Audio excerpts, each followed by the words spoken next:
मागील सावनपर्यंत माझे नाव मिनल होते. पण मागील सावनच्या त्या पावसाळी रात्री अंघोळ केल्यानंतर मी मिनलवरून मैना बनले आहे. मी BA करत आहे. माझी एक खूप प्रिय सहेली आहे, शमा खान. ती खूप गोड आणि सुंदरही आहे. ती आपल्या चाचाच्या मुलाबरोबर म्हणजे भाईजानबरोबरच्या प्रेमाच्या गोष्टी इतक्या रसाळपणे सांगते की माझेही हृदय पिघळायला लागते. शमा माझ्याबरोबरच कॉलेजला येते. पुढच्या महिन्यात तिचे लग्नही आपल्या चाचाच्या मुलाबरोबरच होणार आहे.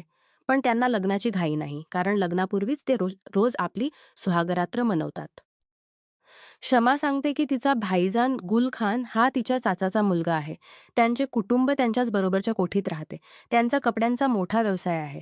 शमा आपल्या आईवडिलांची एकुलती एक मुलगी आहे आणि गुलही आपल्या आईवडिलांचा एकुलता मुलगा आहे. 2 बहिणींचा एकच भाऊ. दोघांची सगाई झाली आहे आणि पुढच्या महिन्यात लग्न आहे. वर्गात आम्ही दोघी एकत्रच बसतो. जेव्हा रिकामा पिरियड असतो तेव्हा आम्ही कॉलेजच्या लॉनमध्ये किंवा कॅन्टीनमध्ये जातो. आणि मग शमा आपल्या प्रेमाच्या गोष्टी रसाळपणे सांगू लागते की काल रात्री भाईजानने तिला कशा पद्धतीने आनंदी केले होते. एकदा मी तिला विचारले होते, तुला लग्नापूर्वी हे सर्व करण्यात भीती वाटत नाही का? तर तिने उत्तर दिले, प्रेमात भीती कसली? पण सुहागरात्र तर लग्नानंतर होते. आता काय करशील? मी विचारले तर ती हसत म्हणाली, अरे काही होत नाही. लग्नही तर त्याच्याबरोबरच होणार आहे ज्याच्याबरोबर प्रेम केले. मी आश्चर्याने तिच्याकडे पाहत म्हणाले, तू तर खरोखरच कमालची आहेस. मला तुझी ईर्ष्या वाटते. हे ऐकून तिने डोळा मारला आणि माझी हसू आली. यात काय मजा आहे? मी म्हणाले, अरे माझ्या जान, यात नाक चढवण्यासारखे काय आहे? प्रेमात काहीही गलिच्छ किंवा वाईट नसते. प्रेमात हे सगळे पाहिले जात नाही. याचा पूर्ण मजा घ्यायला हवा. माझा भाईजान म्हणतो की खरा मजा तर लग्नापूर्वीच्या प्रेमातच येतो. हे तर जन्नतचे दुसरे दरवाजे आहे. ती जोरजोरात हसू लागली. मग त्यांनी तुझे म्हणजे? मी गडबडून गेले. नाही, त्यासाठी मीच नकार दिला आहे. शमा म्हणाली, ठीक आहे माझी सोड. तू सांग, तू कधी प्रेम केले आहे का? मी म्हणाले, अरे नाही बाबा नाही. मी कधीही कोणाच्या बरोबर काही केले नाही. तूही माझी बहिणीसारखी आहेस.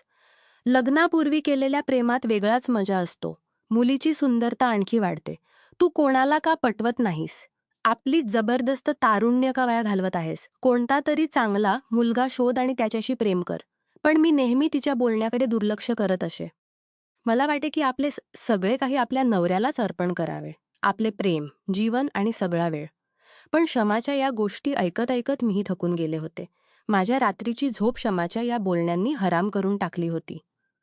पण आता मीही ठरवले होते की एकदा तरी प्रेमाचा मजा घेऊन टाकावा. पण सर्वात मोठा प्रश्न होता तो कोणाबरोबर? मोहल्ल्यात तर अनेक शोधे फिरतात, पण माझ्या स्वप्नातील शहजादा त्यातला कोणीही नव्हता. हो, कॉलेजमध्ये नक्कीच 1-2 मुले माझ्या आवडीची आहेत, पण तेही कोणत्या ना कोणत्या मुलीच्या चक्करात असतात. आणि मग जणू भगवानाने माझी ऐकली. प्रेम भैया 3-4 दिवसांपूर्वीच आमच्या घरी आले आहेत, आपल्या ट्रेनिंगच्या निमित्ताने. आधी तर मला लक्षातही आले नव्हते. ओ मीही किती मूर्ख आहे. इतका सुंदर सुशील तरुण माझ्याजवळ आहे आणि माझ्या आईच्या जोधपूरच्या सहेलीचा मुलगा आहे. प्रेम भैया माझ्या आईच्या जोधपूरच्या सहेलीचा मुलगा आहे. आधी जेव्हा आम्ही एकत्र खेळायचो आणि पावसात आंघोळ करायचो, प्रेम भैयांची आई मला मौसी म्हणायची. पण मागील 4 वर्षांपासून मी त्यांना भेटू शकले नव्हते. परसो जेव्हा ते आले तेव्हा त्यांनी मला आपल्या बाहूमध्ये भरले होते. तेव्हा पहिल्यांदा मला वाटले की मी आपल्या भावाच्या नव्हे तर एखाद्या माणसाच्या छातीला लागले आहे. पण ते मला आपली छोटी मुलगीच समजत असतील. मी विचार केला का ना प्रेम भैयांबरोबर, पण हे कसे शक्य होऊ शकते? मी सगळी नाही, पण आईच्या सहेलीची होऊ शकते. आईच्या सहेलीला मौसी म्हणायचे आणि त्यांच्याच मुलाला भाऊ. जसेही असो, भाऊ तर आहे आणि भावाबरोबर हे होऊ शकत नाही. ते अजूनही मला मूल समजत असतील. त्यांना काय ठाऊक की आता मी मूल राहिले नाही. मोठी झाले आहे. मला पाहून मुलांची छातीवर साप फिरायला लागतात रस्त्यात. चालताना कोणी फिसकटे काढतो किंवा शिटी वाजवतो तेव्हा मला खूप राग येतो. पण मग मी रोमांचानेही भरून जाते. काश मी क्षमासारखी असते. मीही प्रेमाबरोबर काश मीही क्षमासारखी असते. पण आमच्या घरी असं कसं होऊ शकते? माहीत नाही. जगाच्या ठेकेदारांनी स्त्री जातीबरोबर नेहमीच अत्याचार का केला आहे? स्त्री आणि पुरुषांचे नाते तर निसर्गाने स्वतः निर्माण केले आहे.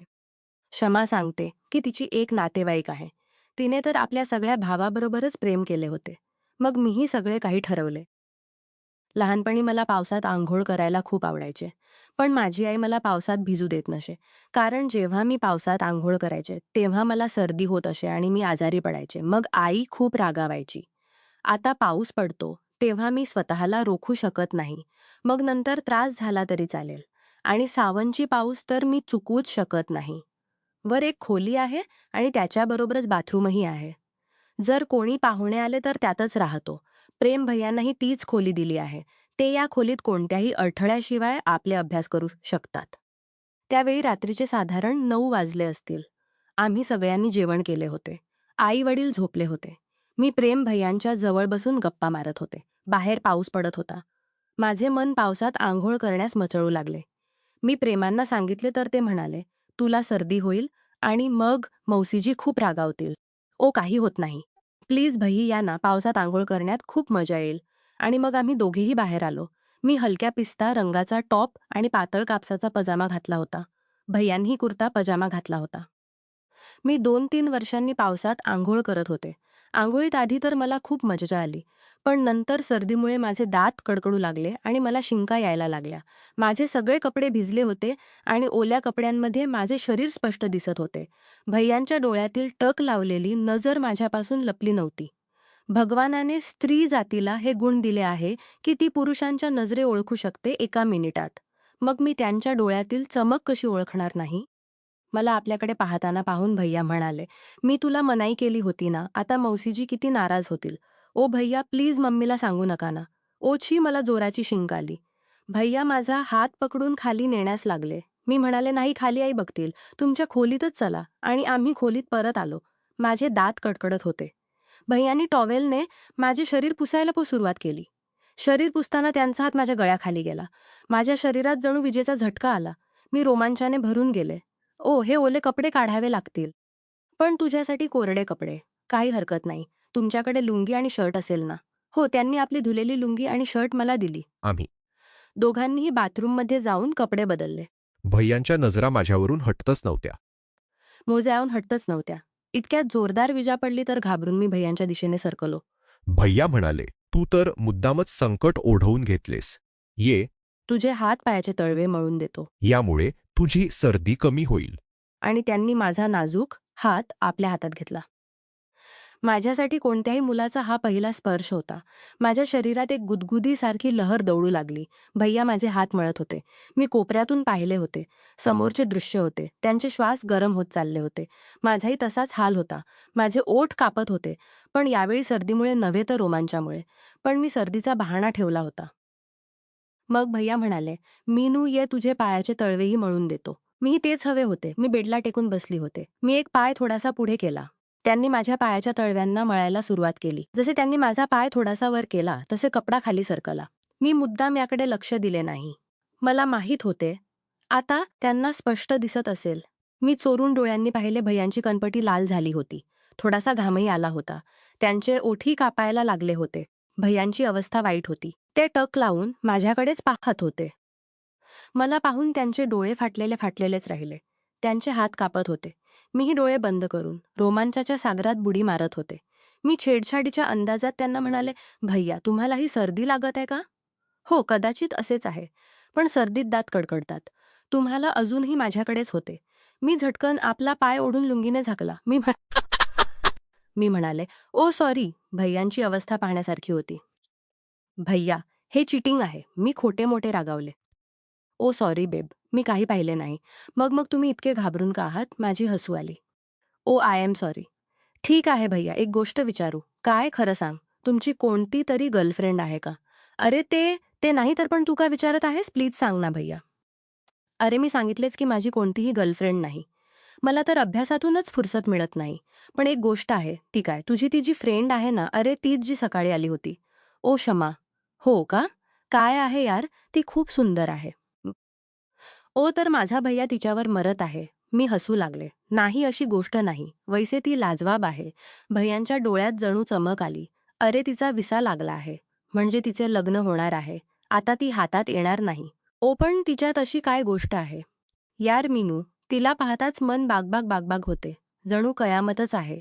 पाहायला खूप सुंदर आणि मनमोहक. तिच्या शरीराची बनावटही खूप सुंदर आहे." भैय्या म्हणाले. आता त्यांच्या डोळ्यात लाल रेषा तरंगू लागल्या होत्या. हे पुरुष सगळे एकाच जातीचे असतात आणि तिची सुंदरता त्यांना फक्त समोरूनच दिसते. मी मनात म्हणाले, एकदा मला पाहाल तर सगळे विसराल. पण मी म्हणाले, ठीक आहे, मी कशी आहे? अरे, तू तर हुस्नाची मलिका आहेस. जर कोणताही परी तुला तुझ्या खऱ्या रूपात पाहिल तर जन्नतचा रस्ता विसरून जाईल. माझ्या मनात आले की सांगू का की मग तुम्ही का रस्ता उघडत नाही? पण त्यांच्या डोळ्यात पाहत मी म्हणाले, खरंच मी इतकी सुंदर आहे का? खरं मीनू, कधी-कधी मी असं विचारतो, की जर तू माझ्या मम्मीच्या सहेलीची मुलगी नसतीस, ती तुझी बहीण नसती, तर मी कोणत्याही किमतीला तुझ्याशी लग्न करून टाकले असते. त्यांनी माझा हात आपल्या हातात घेतला. ओह, पण असं कसं शक्य आहे? का? मी अनभिज्ञ बनत म्हणाले. माझ्या उखडलेल्या श्वासांना मी चांगल्या प्रकारे जाणवत होते. उफ मीनू, खरं सांगतो, या 3 दिवसांपासून मी तुझ्याबद्दल विचार करत पागलासारखा झालो आहे. वाटते मी खरोखरच तुझ्यावर प्रेम करू लागलो आहे. पण हे सामाजिक बंधन आमच्यासारख्या लोकांची जान घेण्यासाठीच बनवले आहेत. भैय्यांचा आवाज कापत होता. भैय्या, तुम्ही कधी विचार केला आहे का, की मी तुमच्याबद्दल काय विचार करते? काय अर्थ? आता त्यांची चक्रावण्याची पाळी होती. हो भैया, मीही तुमच्यावर प्रेम करू लागले आहे. मी माझे डोळे खाली घातले. ओ माझी मीनू, माझी मैना, माझी जान. अरे भैया, ते माझ्याशी लिपटून गेले. त्यांनी मला आपल्या ओठांवर एक चुंबन घेतले. ओ ते प्रेमाचे पहिले चुंबन मला अनंतापर्यंत समाजापासून भिजवून टाकले. माझे शरीर मन सगळे त्या एका क्षणाच्या आनंदाने भरून गेले. मीही माझे जळते ओठ त्यांच्या ओठांवर ठेवले. मला माहीत नाही किती वेळ आम्ही अशा एकमेकांना चुंबन देत राहिलो. आम्ही जणू आपले होश हरवून बसलो होतो. मी त्यांच्याशी अशी लिपटले होते जणू एखादी लता झाडाला. बाहेर जोरदार विजा कडकडली तेव्हा आम्हाला होश आला. भैय्याने झटकन उठून खोलीचा दरवाजा बंद केला आणि मग परत येऊन मला आपल्या आलिंगनात भरले. मीनू, कुठेतरी आम्ही चुकीचे तर करत नाही आहोत? मी म्हणाले, आम्ही सगळे भाऊ-बहीण नाही आहोत. तुमची आणि माझी आई सहेल्या आहेत. ओ भैय्या, आता काही विचारू नका. या रात्री आणि या सुंदर क्षणांना आठवणी बनवा. या जुनी तक्रारी सोडा. आणि मग त्यांनी मला घट्ट आपल्या बाहूमध्ये भरले आणि लुंगी ओढायला लागले. मी म्हणाले, नाही, आधी लाईट बंद करा आणि मला आपल्या बाहूमध्ये भरले. खिडकीतून हलकी रोशनी येत होती. आता त्यांनी आपले आणि माझे कपडे एका बाजूला केले. मी लाजेने माझा चेहरा लपवला. मीनू माझी जान, आता लाज सोड. मला आता तुझ्याशी प्रेम करू दे. प्रेमांनी माझ्या हातांवर हात ठेवले. मी पाठीशी पडली होते. माझे पाय एकमेकांना चिकटलेले होते. एक अनोळखी भीती आणि मनाने मी भरलेली होते. त्यांनी एक हात हळूवार माझ्या गळ्यावर फिरवला आणि मग आपले जळते ओठ माझ्या जसे ठेवले तसे माझ्या ओठातून हलकीशी किलकिले बाहेर आली. मग त्यांनी दोन्ही हातांनी माझा गळा पकडला. ते मस्तपैकी मला चुंबन देऊ लागले. मी शित्कार करू लागले. माझे पाय आपोआप वेगळे झाले. मी त्यांच्या मानेभोवती आपले हात गुंडाळले. मी 7व्या बचकरा, मला काही होत चालले आहे. माझे शरीर आखडू लागले आणि श्वास वेगवान होऊ लागले. मला वाटले जणू मी कुठेतरी अनोळखीमध्ये आणि प्रेमात बुडत आहे. मी त्यांच्या डोक्याचे केस जोरात पकडले आणि डोके दाबले. त्याचबरोबर माझी किलकिले बाहेर आली. इतका मजा कधीच आला नव्हता. क्षमा खरंच सांगत होती. या आवाजापर्यंत मी अनभिज्ञच होते आणि माझी मैना, माझी जान मजा आली. प्रेम उठत म्हणाले, माझे शरीर अजूनही रोमांचाने कापत आहे. ते वर आले. ते कधी माझ्या गालांना, कधी माझ्या गळ्याला चुंबन देतच होते. माझे शित्कार येतच होते. अचानक माझा हात कुठेतरी टक्करला. मी लाजेने लाल होऊ लागले. मी आज पहिल्यांदा जवळून पाहिले होते. मी प्रेमाने त्याला स्पर्श केला. मीनू माझी जान, तू तयार आहेस का? त्यांनी माझ्या ओठांवर चुंबन घेत विचारले. कशासाठी? ओ, हेही सांगावे लागेल का? हो, सांगितल्याशिवाय मी कसे समजू? त्यांनी माझ्या कानात आपली गोष्ट सांगितली आणि म्हणाले. त्यांनी माझे नाक पकडत माझ्या ओठांवर एक चुंबन घेतले. ओ भैया, तुम्ही खूप गलिच्छ बोलता. आता जे आहे ते सांगितले जाईल आणि काय बोलू? तो गेला आता पुन्हा. मला लाज वाटते. मी दोन्ही हातांनी माझा चेहरा झाकला. आता ते कुठे थांबणार होते? त्यांनी मला जोरात आपल्या बाहूमध्ये भरून माझे ओठ चुंबिले. मी जणू विषातून उठले रोमांचाने. मला गुदगुदी होत होती. मी जणू बेहोशच झाले होते. प्रेमांनी एक हात माझ्या कंबरेखाली आणि एक हात माझ्या गळ्याखाली घातला. त्याने मला चुंबन घेतले आणि म्हणाला, काहीही होऊ दे, आवाज करू नकोस. त्याने एक जोराचा श्वास घेतला आणि आपले काम केले. त्याचबरोबर माझी दाबलेली फुटलेली किंचाळी बाहेर आली. बस, बस माझी मैना, आता सगळे ठीक आहे. आता आरामात काम करू शकतो. कोणालाही आवाज जाणार नाही. नाही भैया, आजसाठी इतकेच काम पुरेसे आहे. बाकी दुसऱ्या दिवशी करू. फक्त मिनिटाची गोष्ट आहे. आम्ही काम पूर्ण करूनच खाली खोलीत जाऊ. त्यापूर्वी नाही. अशा एकमेकांच्या बाहूमध्ये लिपटून पडलो. आणि मग जणू चमत्कारच झाला. सगळे ठीक झाले. मी म्हणाले, "चला भैया, आता काम सुरू करू." सगळे ठीक आहे. आता माझे हृदय जोरजोरात धडधडत होते आणि श्वास बेकाबू होत चालले होते. माझे रोमरोम पुलकित झाले होते. मी जणू मस्तीच्या सागरात बुडत होते. अचानक त्यांनी मला जोरात आपल्या बाहूमध्ये भरले. पण मला काय ठाऊक होते की अजून खरी काम बाकी होती. प्रेम एका मिनिटासाठी थांबला आणि मग म्हणाला, "पहा माझी जान, थोडी शांत राहा. तेव्हाच काम व्यवस्थित होईल." मी म्हणाले, "ओ प्रेम, आता काही बोलू नका, चिंता करू नका. तुमच्यासाठी मी सगळे काम करेन." मग त्यांनी मला घट्ट बस बघ आपल्या बाहूमध्ये भरले आणि आपले काम केले. प्रेम खरे गुरु होते. त्यांनी माझे तोंड आपल्या हाताने झाकले आणि मी फक्त डोळे बाहेर काढत राहिले. बाहेर खूप जोरदार विजा कडकडली. पण मला वाटले की मला जितका जोराचा धक्का बसला तो त्या विजेपेक्षा कमी नव्हता. ते 4-5 मिनिटे अशा शांत पडले. मग हळूहळू काम पुन्हा सुरू झाले. आता वेळेची पर्वा कोणाला नव्हती. मी फक्त हे हवे होते की आमच्या प्रेमाचे सोनेरी क्षण कधी संपून जाऊ नयेत. प्रेम आपले काम करतच होते. मी प्रेमरसात बुडून रोमांचाच्या सागरात बुडी मारत होते. खोलीत या मधुर संगीत ऐकून मी तृप्त होत होते.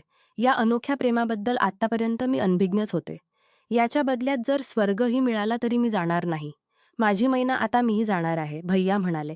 मी माझे डोळे बंद केले आणि त्यांना जोरात आपल्या बाहूमध्ये जखडले. बाहेर पाऊस आता थांबला होता. मी शर्ट आणि लुंगी घालून खाली धावत गेले. प्रेम मला मिनलवरून मैना बनवून गेले आणि मी आजही त्या क्षणांना आठवून रोमांचाने भरून जाते. पण नंतर माझ्या हृदयात एक हुकशी उठते आणि माझ्या डोळ्यातून अश्रू येतात. प्रेमाच्या आठवणीत मी किती रडते आणि तडफडते. तो फक्त सावनमध्ये आग लावून गेला.